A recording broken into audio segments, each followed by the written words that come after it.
listening to a podcast from arguably one of the best large old buck hunters in North America. And I mean, I like listening to him, even though I would give him a hard time if I saw him. You know, it's kind of hard to believe all the large bucks he shot. But now he's commercialized himself pretty heavily. And, well, the stories are still the same, so not that big a deal. But I do want to criticize him. I mean, it's easy to criticize a guy that has an unbelievable track record for shooting old bucks with a bow. You know, with a pullback bow. I think he uses a compound exclusively. But the podcast, he started talking about people who are older. And he says, you know, if you're an old guy, if you're not in between your 25 and 35 years old, this is just too hard to break into. And this he's meaning mobile hunting, you know, passionate mobile hunting. You know, I would say I hunted 60 times the first 2 years I did it, and last year I think it was about 50 times. So I don't know if he would consider that a passionate mobile hunter or not. But I started when I was 59 years old. My first year was 3 seasons ago. I was 59 years old. And he says, you know, if you're an old guy, you're probably not going to be able to break into this. He starts talking about, you know, how he's getting tired and all that stuff. Or something to that effect. Ooh. And I'm listening to this. And I was enjoying the story until that came up. And I'm thinking, I'm 63 years old and I think I'm getting better. Ooh, here's a nice bedding spot. Better mark this. Look at that. A couple of large cedar trees. A little bit open. I'm heading for a community scrape that I documented last year during firearm. And I just picked up a trail camera card. I'm not a tenth of a mile from that. But there's a lot of deer around here. I guess I shouldn't be out here. I'm 63 years old. Huh? I will testify that. Of course, I have cleaned up my diet considerably. No processed foods, none. You know, other than goat's milk. And I'm growing a lot of the food in my garden, and I'm using, you know, high-grade compost, and I've got healthy soil, and it grows me healthy food, and I eat almost all my vegetables and leafy greens from my garden, and also I'm at my camp I'm growing vegetables as well. And garlic, you know, garlic is a health food, and I'm eating it. And eggs, I was listening to Dr. Sten Ekberg on YouTube, and he talks about the main health foods, and one is egg yolks, you know, as long as the chickens or the ducks are maintained organically.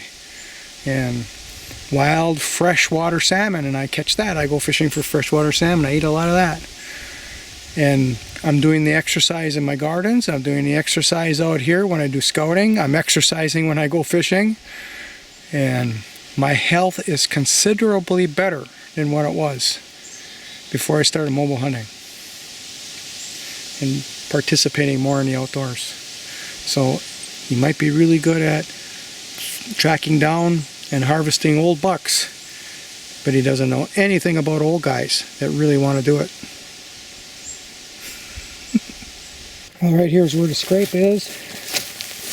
And I'm looking around. I don't see any trail cameras on any of the trees. And I was here during rifle season. I didn't see anybody hunting back in this area. So you use this as a licking branch. I'll have to enhance this a little bit.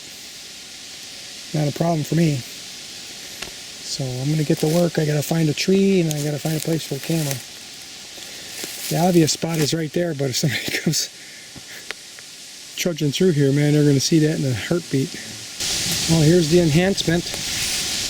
Got the weeds out of the way, but this whole thing was clear last fall. And I tied on this white ash branch here to the balsam fir branch. See, it's tied there and it's tied up there. They can mess with that all they want, and it's kind of lowered the balsam branch a little bit, and these little ones, fawns can reach. So I was scouting around here and I found a real nice back trail. When the wind is coming from the scrape to where I'm walking, there's a trail right here, and there's actually a pretty good print in it. There's a small print, there's no big print. Yeah, that's a bigger print right there. You know, in this muck it's hard to tell how big they are, but he's sinking in there pretty good. But on that wind, I can see them walking this trail. One goes that way. And I think they're going to come this way, because this is right through the thicker stuff there is the scrape. And I think they'll be on this side where they can smell the scrape, and here it's open enough where they can see. The tree is prepped. Trail camera's right on the tree, so now I don't have to walk around to get it. There's pretty decent access from that direction right there. So I'm walking right into the wind. And I think there's two trails here. There's one on this side of the cedars, and there's one in the thicker stuff. There's a really nice trail in there. So I cleared out a little bit so that the trail camera doesn't trigger on wind. And this is my shot from the tree to here. If he's on either of these two trails, one in the front or the one in the back by that stump. And if there's walking on the other side, I got a long range shot going that way. It's probably 20 yards to those first trees right there.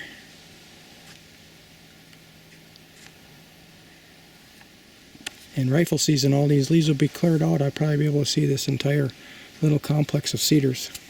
Right out through the thick stuff. Mine's through here. And the scrape is over that way. Big old buck will want to stay right in the security cover here. And right here, he's going to get ready to jump over this log right here. He might stop. And I'll be sitting right there. Just where it veers away.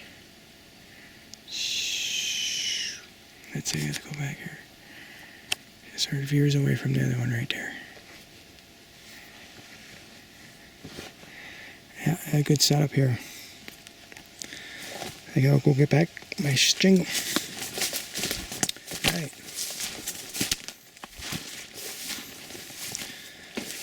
Grab my jingle stick. Some of that leaves that I have, I'm going to drag that away from here. Trail camera is on, ready to go. I'm not going to come back here till, well, it's August 10th. Opening is the 16th, I think, again this year. Something in there, in that area. But I've got other stand setups in other areas. Since there's a scrape here, I'll wait until probably third week of October. So that's September, October, maybe 10 weeks from now. I'll come hunt this. Abandoned bear setup, it looks like to me. He bounded off a couple steps.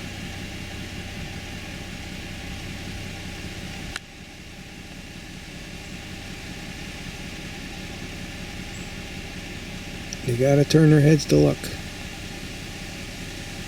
think the oldest ones, they don't do that. They just scat fast as they can. That's why they're older ones. He's not gonna make it next year. That buck isn't gonna make it through the next season because he's curious. He's gotta stop and look. See? Those are the deer that don't make it.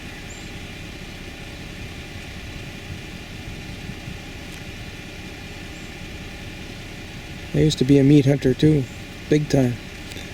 I'd shoot that in a heartbeat in the old days. And maybe if I come up lame one day, I'll start doing that again.